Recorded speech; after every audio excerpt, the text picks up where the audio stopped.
The President of the Republic of Uganda and Commander-in-Chief of the Uganda People's Defense Forces, the Honorable Minister of State for Defense, and the Honorable Minister of State for Defense, veteran in charge of Veteran Affairs, the Permanent Secretary, the service commanders present here, the retiring generals and their families, Joint Chief of Staff, and other general officers who are present, invited guests, ladies and gentlemen.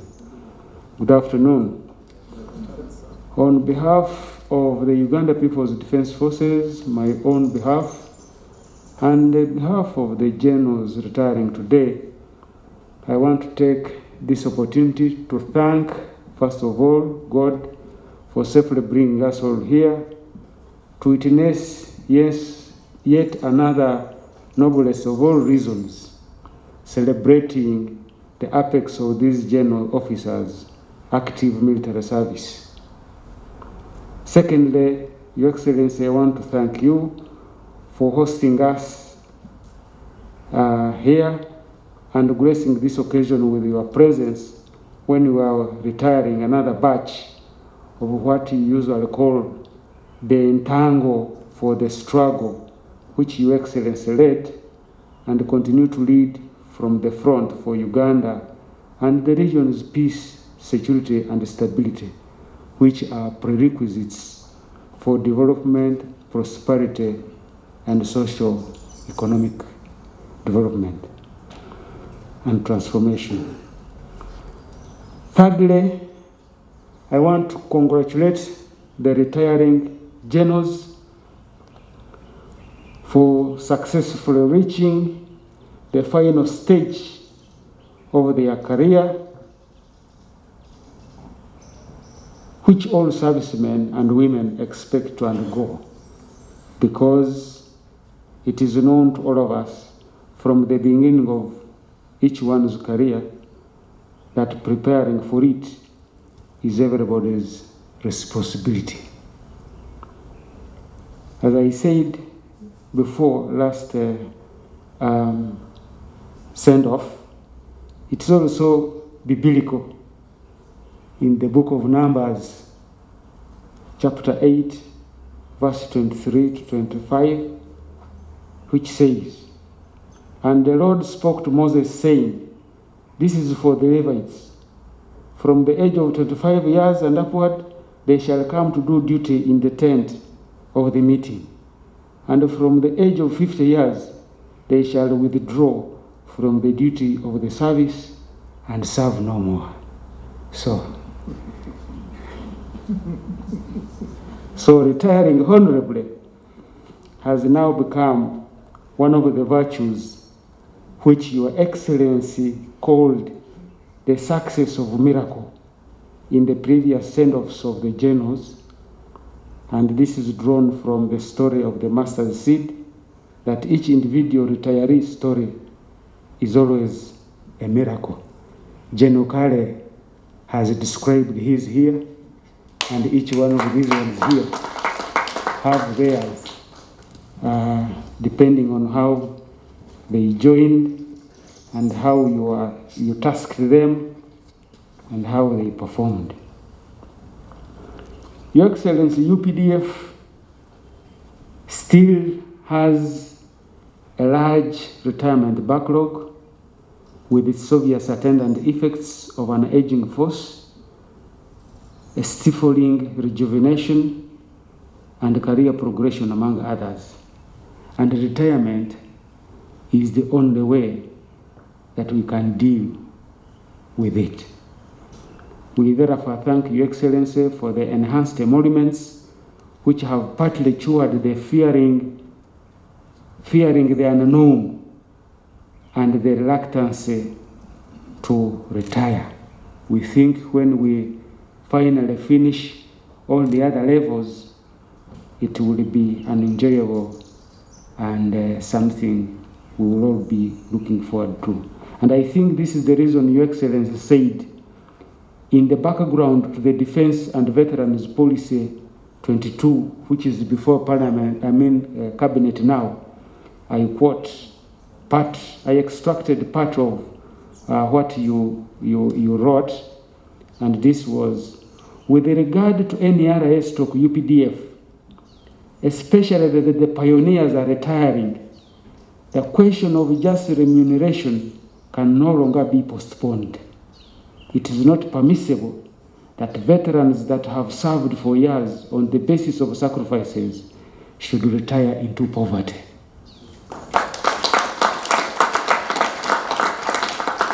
And I think that's why these days some of us are called science teachers, because of this thing that you've done for them. And some of the retired generals that have been calling, I say, we are fine, hakuna shida.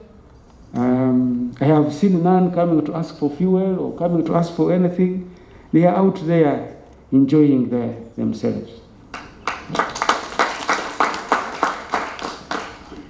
The list, therefore, that has been presented before you, retiring today on the advice of the Commission's board, is what made part of the 104 officers, inclusive of the 93 majors to colonel ranks, whom we were able to send off on the 25th of August this year at the joint headquarters in Mbuya. We are still holding a retirement of the captain and below until the salary enhancement, as was decided by the High Command last year.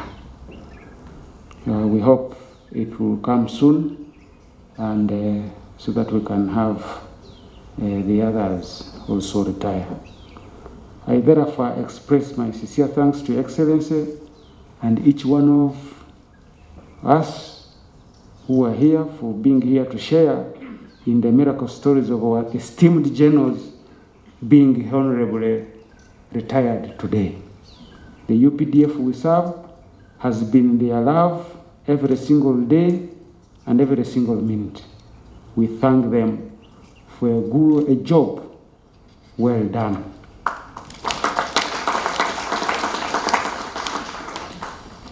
To have dedicatedly contributed to the fundamental change that you pronounced in 1996 when NRM was coming to power, and they have in 1986, and they're contributing to the growth of NRA UPDF through the various assignments of leadership, through identifying, training, developing, utilizing, mentoring, and nurturing other men and women of good practice.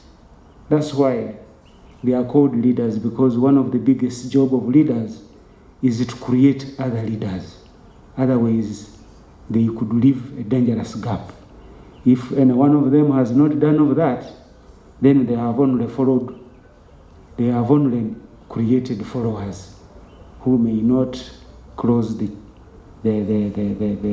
gaps, the vacuum.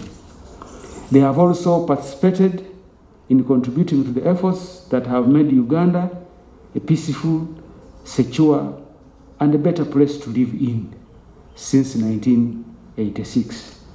And it is because of this secure environment that you can now retire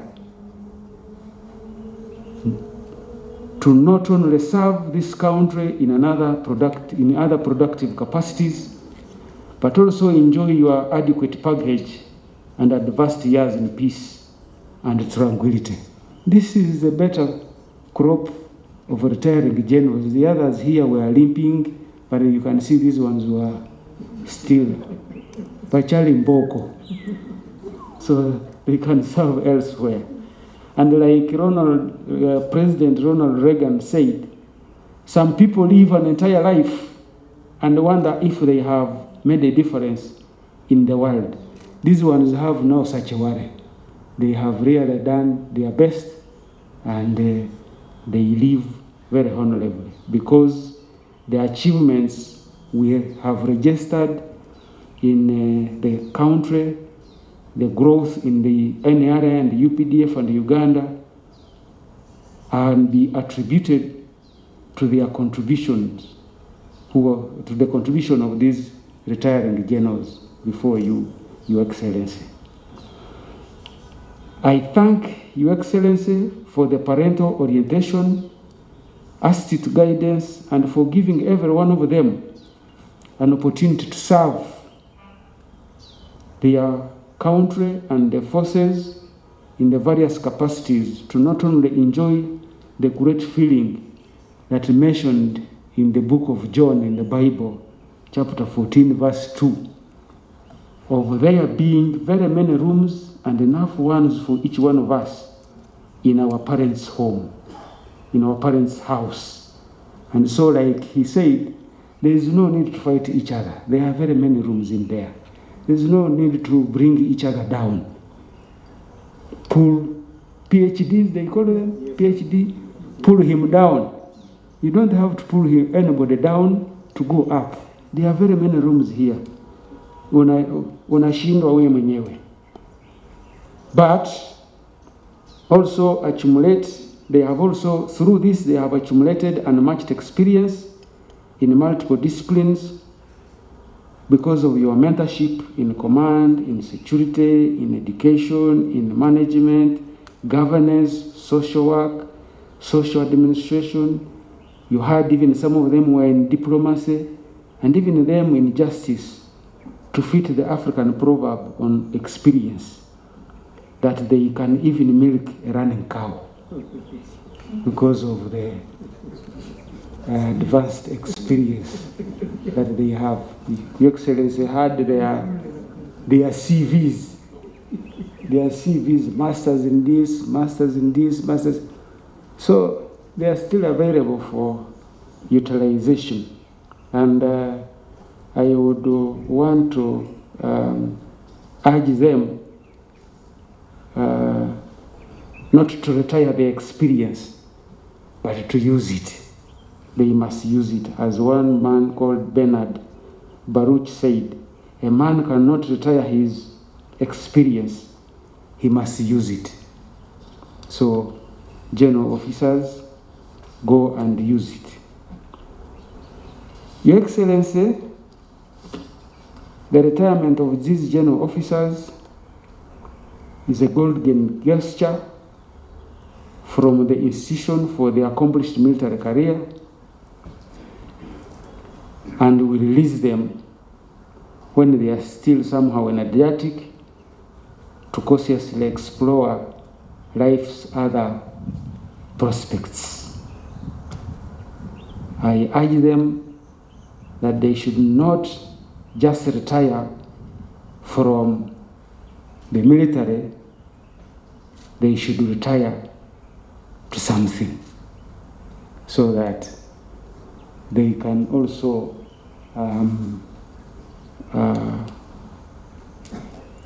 demystify the fearing the unknown that has been an impediment to retirement. From here, our retirees carry a badge of our true revolutionary spirit. General Kale expounded on what this is, and I don't need to repeat it. They have been part of a history of success in every mission. Their service to our country has manifested itself through many issues or situations, like a shared understanding of their professional identity, the reason they have served loyally. This does not preclude some minor mistakes by a few of us here, which Your Excellency assisted to correct, as it happens in a family setting. Revolutionary motivation, discipline, striving for excellency, and good morals, the reason UPDF is uniquely appreciated. Belonging to a cause greater than oneself and measurable love of one's country, and a sense of accomplishment. As it is mentioned in John 15:13, there is no greater love than to lay down one's life for one's friend. These ones did it.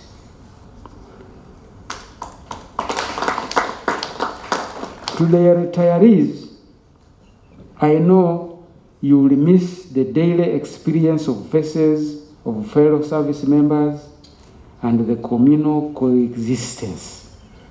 Always remember the faces of those who mentored you. The first face in all this is that familiar face of our Commander-in-Chief. Equally, remember those very faces of comrades, dead or alive, who gave their lives in service to this country. For those with active political ambitions, endeavor to abide by the Constitution and appreciate that the constitutional means are the only legitimate means of attaining a political office, hata kama ni LC1. Like before, I want to commend you for serving with discipline, professionalism, patience, clarity of purpose, and diligently. These virtues have enabled you to greatly contribute to the fundamental change in this country. To our spouses and members of our generals' families, you have been pillars for their success. It takes a strong woman to love a military man, because spouses of military men survive while missing half of their hearts. That is what always made us fight, not for what is in front of us, but what we left behind, them. Thank you for holding fort while your husbands were away most of the time, but now they will be your full-time job.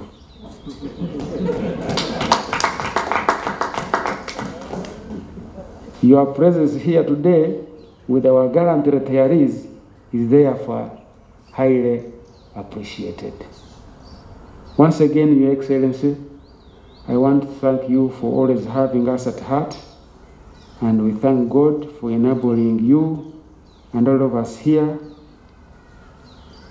and all the organizers for making this day a success. As Cicero, who lived 106 to 43 BC, said, "This will be sweet is the memory of past labor." Hongera sana. I wish you the best of luck in your retirement. Go and be our ambassadors and demystify the fear of the unknown for God and my country. May I, at this juncture, take this opportunity to invite the Honorable Minister of State for Defense to come and give